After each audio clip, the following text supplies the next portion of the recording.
You're someone I never actually used, so I don't know. I don't even know your name. Started with a G, I think? No, Celeste. Okay. After war, Celeste continued her work leading local Alheim militia, swooping down the skies, aided those, to aid a townsperson in danger and providing relief and injured soldiers. One part rescue Celeste later started a business in which his customers would travel to the site of the Fevrith top of the noble Griffin, a venture which he named after his savior.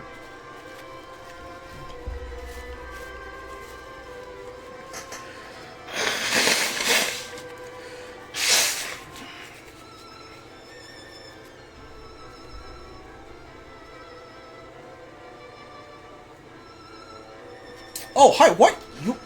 You three are like Alheim, huh? Okay. Johanna. After the war, Johanna brought her powerful magic to bear with the colonial's court sorceress. Towards the end of her life, she tearfully retired from the king's service and returned to her swamp to teach the rising generation of the witches as their wise village elder.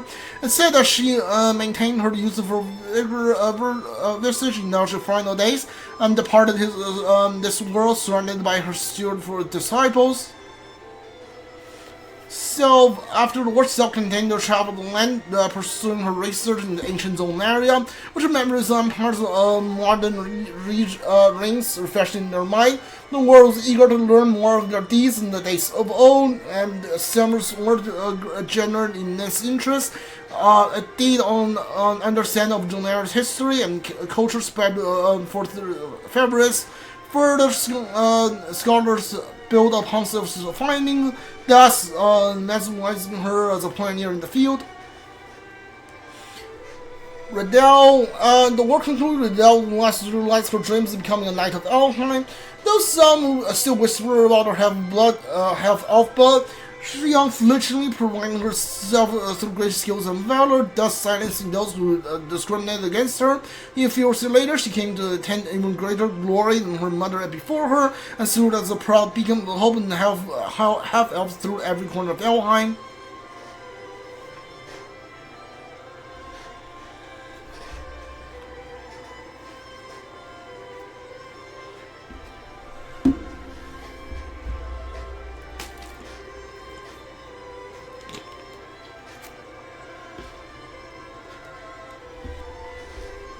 Oh, it's Rosalinda. Why? Okay, I thought Rosalinda would be with Alain. After the war, Rosalinda is convinced Alain to return to the village, which settled shelter from Zenoiran's watchful eye. There she was reunited with Alain and to wed. Oh, that's the human girl. And through their time together was limited by the much shorter human lifespan, which they cherished every last moment they spent in each other's loving company. Up on Alain's passing, Alain remained in the village and watched over his descendants for the rest of his days. Rodanor. After the war, Rodanor continued to serve as old Linda in the new role as Queen of Cornea. Oh, this does say she's the Queen of Cornea now. Okay. Having been separated from her lady during the invasion of Alheim, Rodanor gained a new sense of duty and then refused to leave Rosalinda's side, even though the situation called for the guard's protection. However, Rosalinda herself found this dedication to be quite endearing indeed. Okay, so you do get Rosalinda as the Queen of Cornea. Cool. I was wondering if you would.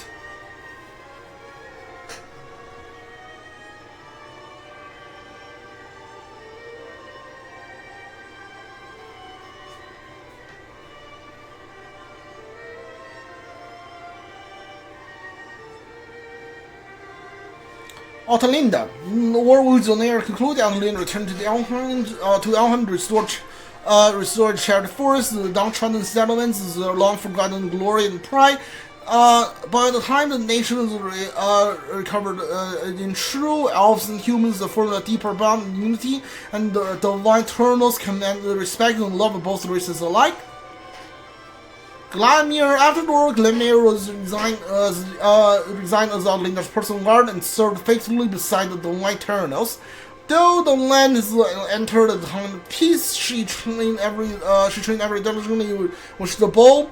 One legend speaks of the day she spotted a wild rogue and Alheim's supporters and fired upon him from miles away through a canal at the castle Laraha, piercing him with a single arrow. Lahaglos, I have no idea how to pronounce that name. After Lord Hagnos was first aided in the reconstruction of Alheim, before swearing his loyalty to Linda anew, thus serving as her second in command from all of Alheim. From the moment first, he's dedicated his life to protecting Alvaleda, securing Alheim, and ensuring the peace of the Elven land could never claim to be disturbed by war.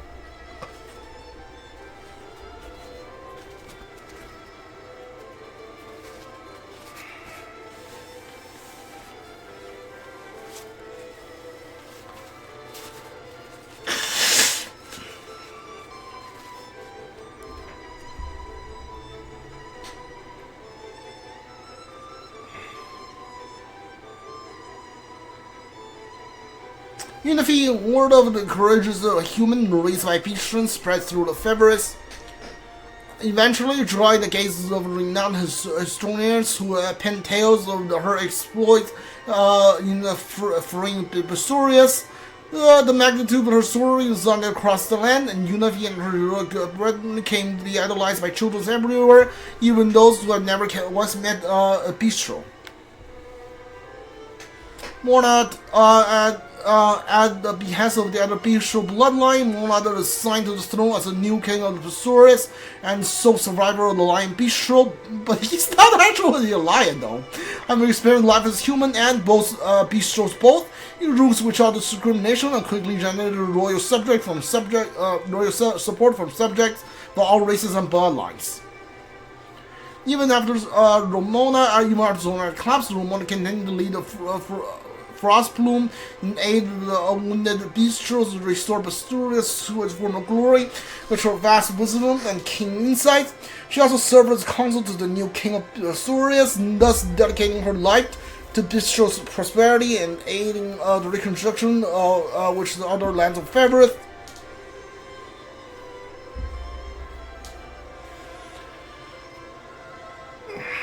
I don't know if I have like 20 minutes left on today's stream. I don't know if I'm going to be able to finish all of this. I can't believe they made one like for everyone. What the heck is this? What the heck are you two doing? Alright. Can we get... Yeah, there we go. Girl, through offering the rules of the Knight Captain of the new King of Visions, Girl declined, thus handing the post to the trusted subject to return home and manage his grandfather's tavern. Despite his age, the tavern thrived for years to come. This is a warm welcoming established and the treasured haven of where Bistros, taking part in the reconstruction of Basurius. Batard. Which the war concluded, Batard led his hammer to the reconstruction of the Basurius and the construction of a monument to honor the fallen in battle. Every year, the anniversary of the war's end saw Basurius blanketed in the bitter sweat aroma of flowers left as offerings to those memorials. We have the Were-Fox for the last one, right? Yeah, we don't have a lot of Bistro units. I think there's only like one more. Yeah, you're the last one, pretty sure.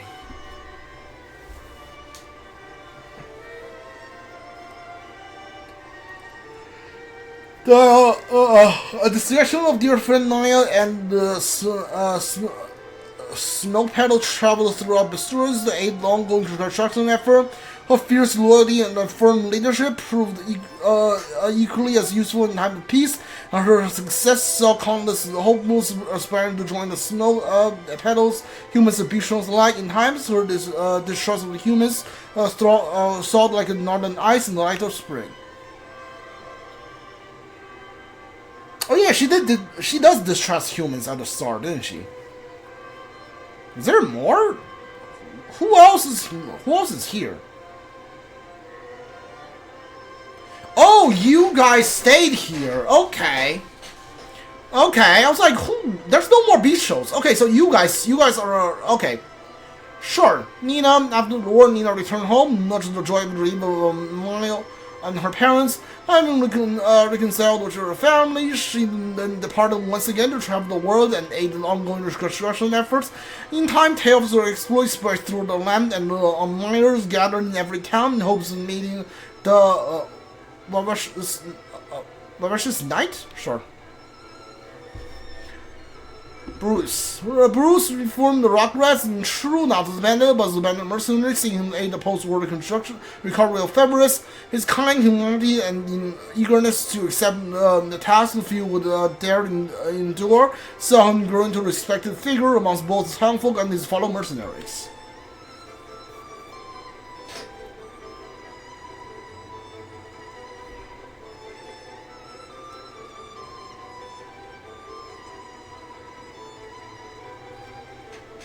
Alright, so we should have like this, and then we should have like Alain and Rosalinda, and then we should be done. Sharon wishes the war concluded. Sharon returned the Ramon church to tend to the wounded. Everywhere she's our trusted companion, Atlus went. They made the kind of heart and restored the faith to the church's teachings.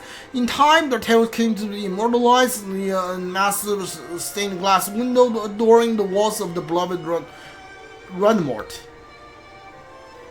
Atlus, after the war, Atlus laid down her sword in exchange for a prayer book, and thus took up residence in the Roman church and spread Orthodoxy's teachings there. Her statue as angel saw her inspire the firmness of faith and those around her, even without blade in hand.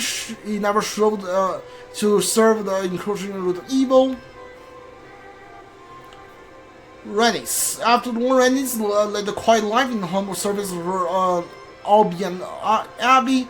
Her kind, caring nature saw many of her former allies, which is the church, offer their prayers and reminisce over warm meals. In time of luxury, she pay visit to the Scarlet, and two quickly rekindled their years of forgotten friendship. Titania. After the war, Titania traveled the world, backing her knowledge and advice to her medical studies. Should the plague strike again, though she believed that the faith alone could never kill the stake, she softened her sense upon witnessing the warmth carrying conversion magic the lands churches offered their people. On her return to Cornea, she research was greatly funded by King Alain, and in time it grew the reform of central tenets of the Fevrith's medical practice.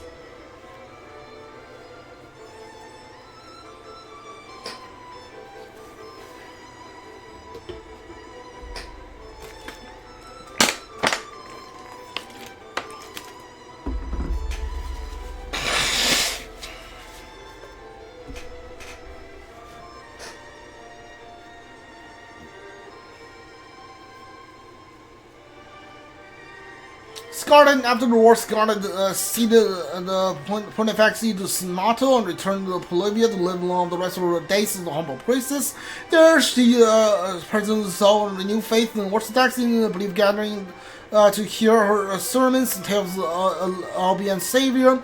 At times, she could be seen in the cathedral's garden, conversing with the worm with her young angel, which her impressive man clad worldly in black armor.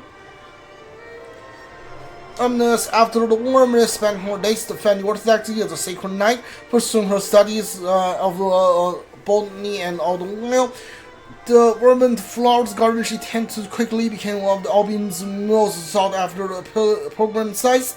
At the time, she could be seen hosting the Scarlet in the very garden, where the two reminisce about their distinct childhood.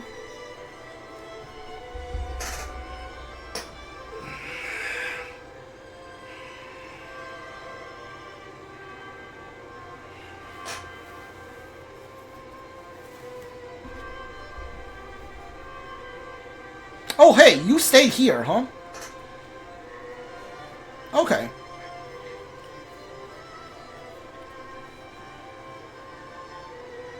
Jeremy, after the war, Jeremy returned to Lorgny and began restoring the city to its running, which the and the aid of his beloved citizen, though lacking a measure of governance, his kindness, loyalty, and occasional baked goods earns on him never-ending trust and affection of his people.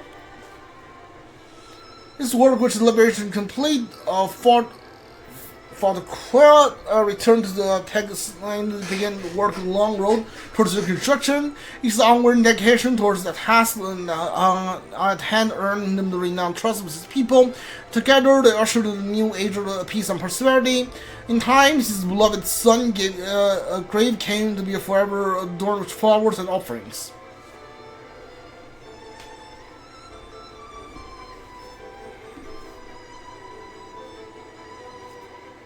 Alright, here's what I'm gonna do. I don't know how long this is gonna take. I don't know if there's like something after this. So if there's more, I might pause the game and just pause the game. But I'm gonna finish my review of the game right now. I might pause the game and come back like tomorrow to finish these. So, like I said, I like the tactics gameplay, I like the art style. I think they're better than Fire Emblem Three Houses. What's I think lacking is, as I feel like the games didn't do like a lot of character justice. I feel like they can like cut half of the cast of this game and then like delve deeper into each characters. That's what I think. Like you don't really need multiple characters for each each class. You could just like go up. Hey, there's like one mercenary class. You get one mercenary, and like later on in the game, you get like an evolved class for mercenary, and like you don't need like 3 or 4 mercenaries, like mercenary characters. I think like they could cut the cast significantly, and go deeper in on each character's backstory. And I feel like there's way too many classes in this game to keep track. So like there's a lot of classes I want to try, but I never got the chance to, because but like I feel like that's the game want you to replay, but I don't know. I feel like the game would benefit if you like cut some of the classes too. Like you don't need like 3. Hold on.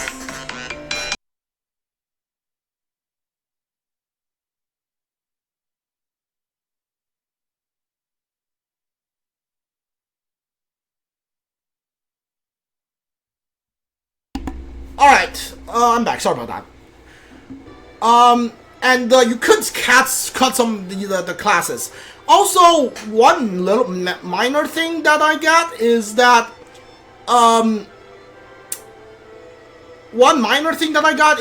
you could have, okay, hold on, what was I trying to say? Yeah, okay, so there's a lot of different shield and sword that you get in this class.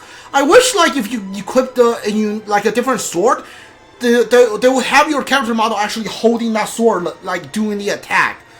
But, obviously, they couldn't really do that, because, they couldn't really do that, because, like, so, like, no matter what weapon you put on, it's, like, basically the default character model. I feel like if they do a sequel to this game, they could, like, expand on that. But I don't think this game sold very well, so there's probably not going to be a sequel to it, which is kind of disappointing.